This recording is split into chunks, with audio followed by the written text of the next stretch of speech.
Olá, querido irmão, querida irmã, graça e paz do Senhor Jesus Cristo. Bom dia, boa tarde, boa noite. Eu não sei exatamente a hora que você está assistindo esse vídeo. O objetivo desse vídeo é responder uma pergunta que me foi feita. Um irmão estava lendo a carta de Judas. A carta de Judas é o penúltimo livro do Novo Testamento, ou seja, ele antecede o livro do Apocalipse, tá? É uma carta de apenas um capítulo e tem 25 versículos. E o irmão estava lendo essa carta e aí chegou no versículo 14. Ele viu lá falando de uma profecia de Enoque. Isso trouxe uma dúvida à mente dele, né? Ele ficou confuso. Por que ele ficou confuso? Porque existe um texto apócrifo, ou seja, um texto pseudepígrafo, é um texto que não é considerado um texto sagrado, ou seja, o livro de Enoque não faz parte aqui da Bíblia, tá? Não é um texto considerado sagrado. Então, se a carta de Judas está aqui, é considerada um livro sagrado, está aqui no cânon, então por que Judas faz referência à profecia de Enoque, tá? Então vamos tentar explicar aqui de uma forma clara e objetiva. Não vou procurar ser muito longo aqui no vídeo, tá?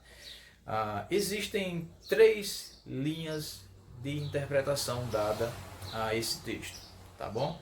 A gente precisa entender que quando nós vamos fazer uma interpretação de um texto, precisamos entender o que vem antes, ou seja, os versos que antecedem aquele versículo e o que sucede, ou seja, após aquele versículo, os versos seguintes.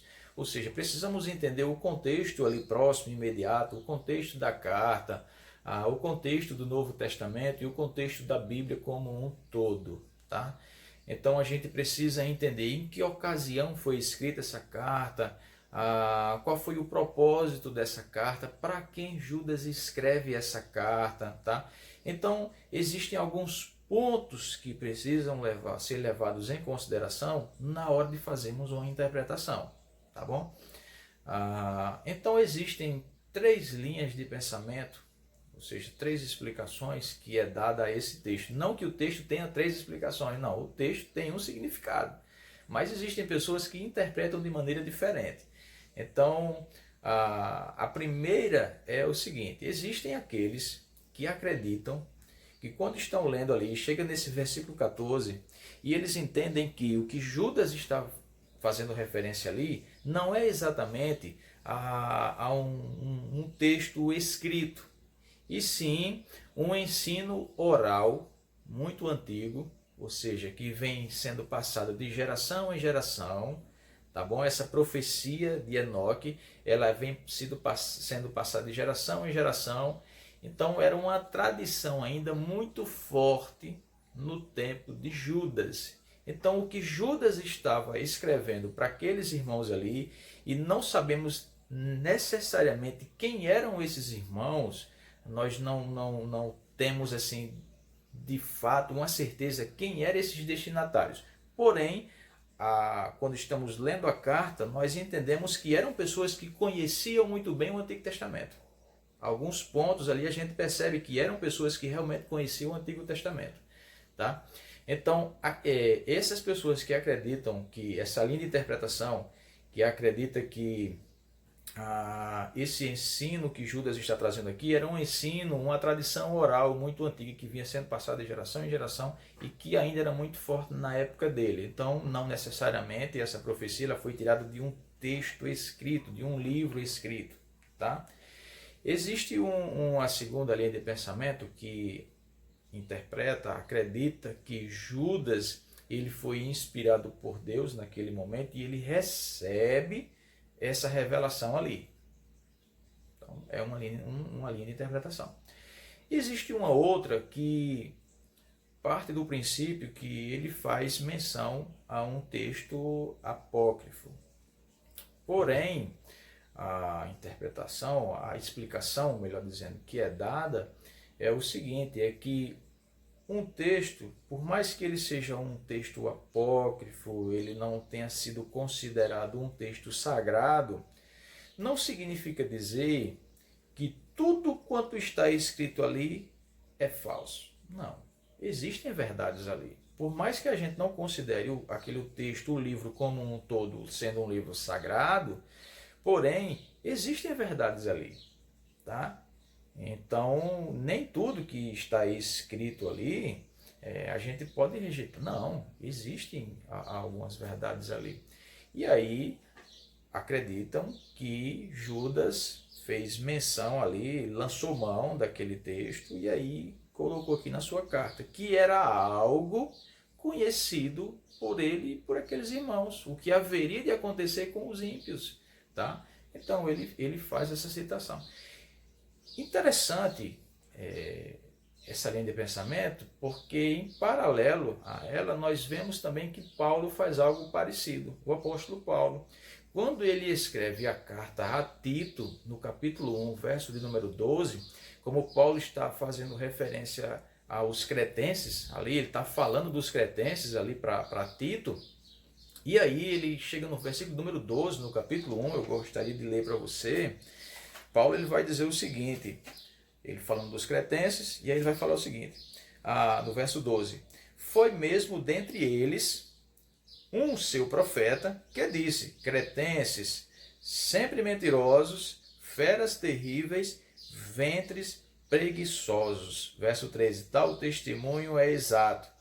Ou seja, o que Paulo está dizendo a Tito, que ele vinha já falando ali dos cretenses, e aí ele vai e fala essas características aqui, mas não, essas características não é ele que está falando. Ele está falando de um profeta dentre os cretenses que escreveu isso a respeito deles mesmo, né? Então Paulo está lançando mão aqui de um texto escrito por Epimênides. Epimênides foi um filósofo grego que viveu 6 séculos antes de Jesus, tá? E ele não era temente a Deus, mas Paulo, escrevendo a Tito, falando ali dos cretenses, aproveitou, lançou mão de um texto escrito por um filósofo há 6 séculos atrás, e aí mostra, olha, um profeta deles mesmo falou isso aqui deles, cretenses, preguiçosos, feras terríveis, tá? Então não é Paulo que está falando, ele pega esse texto escrito por este filósofo grego chamado Epimênides, e aí escreve aqui, por quê? Para explicar a Tito, ele quer explicar algo, ele quer falar algo, e aí ele pega esse texto, e aí para melhor explicar aquilo que ele está querendo falar, tá? Então, a gente precisa entender que nós cristãos temos um problema que a gente muitas vezes fica pensando que por alguém não professar a mesma fé que nós, então tudo quanto esse alguém vai produzir, escrever, é ruim, não é verdade. Não. Precisamos entender que toda verdade ela procede de Deus, mas a mentira ela não procede de Deus. Quem é o pai da mentira? O diabo, tá bom? Então, não é porque alguém não professa a mesma fé que nós, não significa dizer que tudo quanto essa pessoa vai produzir é ruim, tudo que essa pessoa vai produzir é falso, não é verdadeiro. Não, tá? Então, existem verdades escritas, produzidas por alguém que não professa a mesma fé que nós. Será que você nunca ouviu alguém falando ou você leu um livro de alguém que não é crente, que não é cristão, que não professa a mesma fé que você, mas que você tem certeza que você já disse, bom, isso aqui é verdade, tá vendo aí? Então, por mais que alguém não professe a mesma fé que você, não significa dizer que tudo quanto essa pessoa vai produzir é falso. Não, existem verdades também, tá? Então, voltando aqui para Enoque, então, essa terceira linha de pensamento, que acredita que realmente ali era um texto apócrifo que ele está citando aqui, mas traz essa explicação, porque Judas viu ali uma verdade muito bem fundamentada daquilo que irá acontecer com os ímpios. E aí ele utiliza aquele texto, tá certo? Então não há problema nenhum aqui, não há nenhum equívoco na Bíblia, tá bom? Espero ter esclarecido esse texto para você, tá bom? Então, que Deus te abençoe. No nome de Jesus Cristo, fique com Deus.